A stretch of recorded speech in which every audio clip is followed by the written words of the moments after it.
इससे पहले कि मैं आपको एक खबर बताऊं, पहले वैभव से जान लेती हूँ। वैभव को ना फिल्में देखने का बड़ा शौक है, तो इस वीकेंड आपके क्या प्लान है? क्योंकि इस फ्राइडे मुझे लगता है बम्पर फिल्में जो है वो रिलीज होने वाली हैं। मैं इस बार मुझे सोच रहा हूँ कि ज़ेंडे देखूं घर पर बैठ के। बहुत हो गया सिनेमा हॉल। ट्रेलर देखा आपने? देखा मैंने, ज़बरदस्त ट्रेलर।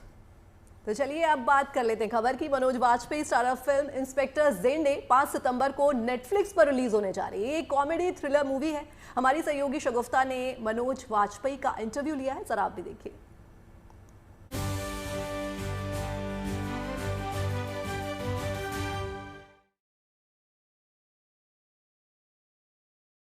नमस्कार, गुड न्यूज़ टुडे में स्वागत है आप सभी का। मैं हूं आपके साथ शगुफ्ता साहिल देव। देखिए, फिल्में आप देखते हैं, फिल्में मैं भी देखती हूं।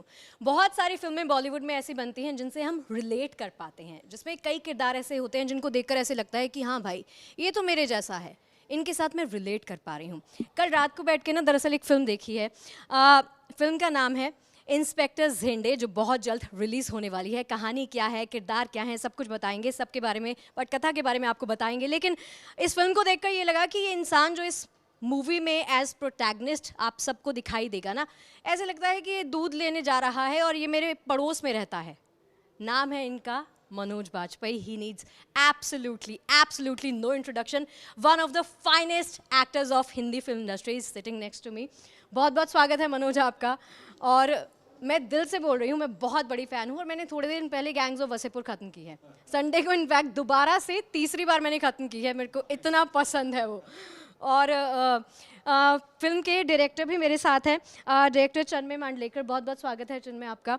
और इस फिल्म में जो किरदार मनोज ने आपने निभाया है, वो खुद मेरे साथ इस वक्त हैं, मधुकर झेंडे। नॉट ज़ेंडे, इट्स मधुकर झेंडे। बहुत बहुत स्वागत है आपका। एक बार आप माइक ले लीजिए ज़रा। Manoj, I will start with you first. पहला सवाल आपसे है, जब ये स्क्रिप्ट आपके पास आई, जब ये कॉन्सेप्ट आपके पास आया, पहला थॉट, कहते हैं ना, कुछ स्ट्राइक किया, स्क्रिप्ट में कुछ स्ट्राइक किया कि हमें इस कैरेक्टर से हटकर इसके आइडिया को अपनाना है, कैरेक्टर में नहीं जाना है, वो क्या सोच थी? एक कैरेक्टर में तो जाना ही था, क्योंकि उसके बिना कोई चारा होता नहीं है। लेकिन सबसे ज़रूरी चीज़ थी मेरे लिए कि वो आदमी दिखना चाहिए था। मेरे लिए मधुकर बापू राव झेंडे, वो आदमी बहुत ज़रूरी था देखना, कि एक आम आदमी, एक मिडिल क्लास आदमी जिसका एक छोटा सा परिवार है, वो अपने परिवार से कितना जुड़ा हुआ है, और लेकिन साथ ही साथ कितनी शिद्दत के साथ वो अपनी ड्यूटी भी करता है उसको, और अपनी ड्यूटी के लिए भी कितना समर्पित है। लेकिन पुलिस वालों का जब नाम आता है तो बड़ा इंटेंस, एक स्टीरियोटाइप है, लेकिन वो उसको हमको बरकरार नहीं, मैं कहीं ना कहीं मेरे दिमाग में था कि इस आदमी को पुलिस की वर्दी में भी एक रेगुलर आदमी दिखाना है। तो वो एक मेंटेन करना था हमको, कि पुलिस की वर्दी में भी सारा कुछ होते हुए भी ड्यूटी है, मिशन है, सब कुछ होते हुए भी वो मिडिल क्लास उसका जो है वो कहीं से खो न जाए, वो सामने आता रहे, लगातार आता रहे, और लगातार ये लगता रहे कि वो बहुत ज़्यादा पैशनेट तो है, लेकिन उसके पास में रिसोर्सेज बहुत कम है इतने बड़े क्रिमिनल को पकड़ने के लिए, और इतना शातिर क्रिमिनल काल भोजराज। और पूरी दुनिया जानती है कि वो पूरे विश्व के सारे देश उसको तलाश कर रहे थे। तो और इन लोगों को भेजा गया था जिनके पास उतने पैसे भी नहीं होते थे कि किसी अच्छे रेस्टोरेंट, कोई संसाधन थे नहीं। तो उन सारी चीज़ों से जब इस तरह का आदमी निपटता है, और जिस बैकग्राउंड से आ रहा है वो, उसके लिए मिशन ऑलमोस्ट इम्पॉसिबल हो जाता है। लेकिन purely because of his passion, purely because of his perseverance, and एक जो वर्ड बोलते हैं, चिन्मय बोलते हैं कि टेनिशियसनेस, इन सब चीज़ों को, ये इनके अंदर में उस समय इतना था, ये सब, ये अभी भी उसी तरीके से, अभी भी, हाँ, अभी भी वो उसी, झंडे साहब अभी भी उसी तरीके की हैं, एट द एज ऑफ 88 अभी भी वैसे ही हैं। तो उसको 48 49 के एज में उसको दिखाना, उस एनर्जी में दिखाना, तो ये सारी चीज़ें मेरे अंदर में थी, और चिन्मय के साथ लगातार बातचीत भी होती रहती थी। तो जो भी इनपुट्स मिलते थे, shot to shot, scene to scene, we kept on exploring mister Jhende, other than his own personality, he wanted to add few more liveliness to his character.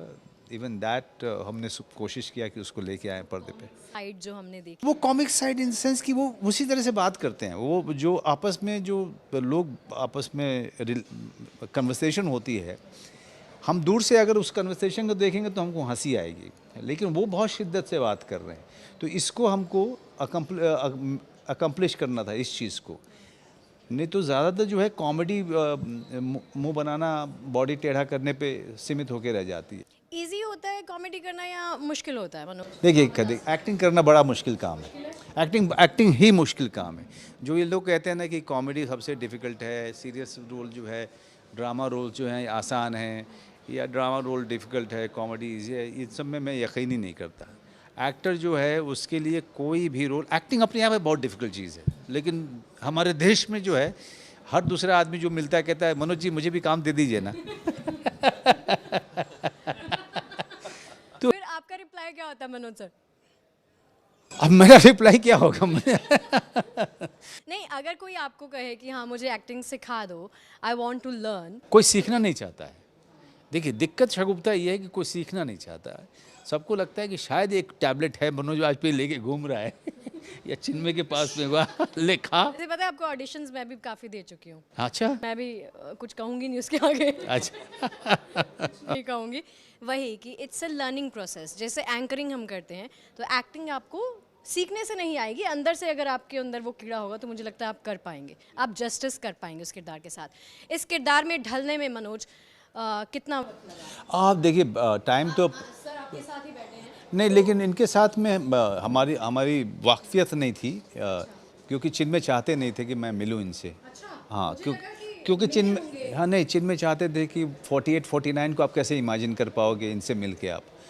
तो जाहिर सी बात है कि उसमें बहुत सारी चीज़ें जो इनके अंदर में अभी भी है उसको भी रखो, और या इमेजिन करो कि जब ये उस समय होंगे तो किस तरह के होंगे।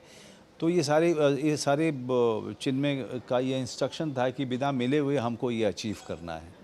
तो रीडिंग से, बातें करके वो सारी चीज़ें, देखिए आप चाहे जितना प्रिपरेशन कर लो हम, और जबकि हम प्रिपरेशन करते ही हैं, लेकिन जब शॉट शुरू होते हैं ना, शूटिंग शुरू होती है तो बहुत सारी चीज़ें काम नहीं आती हैं, बहुत सारी नई चीज़ें एक्सप्लोर होती हैं। It's just that when you are prepared, you are ready to take all of those things which is being explored on the set. अगर प्रिपेयर ही नहीं हो, आपको पता ही नहीं है ज़्यादा, तो फिर आप वही ज़ीरो से शुरू कर रहे हो। लेकिन जब हम शूटिंग के लिए जाते हैं तो कम से कम हम 5 पे होते हैं। अब हमको 10 अचीव करना है, और 5 जो है बाकी शूटिंग करते हुए हम अचीव करते हैं। कोशिश तो यही रहती है। तो टाइम लगता है उस चीज़ बहुत टाइम लगता है।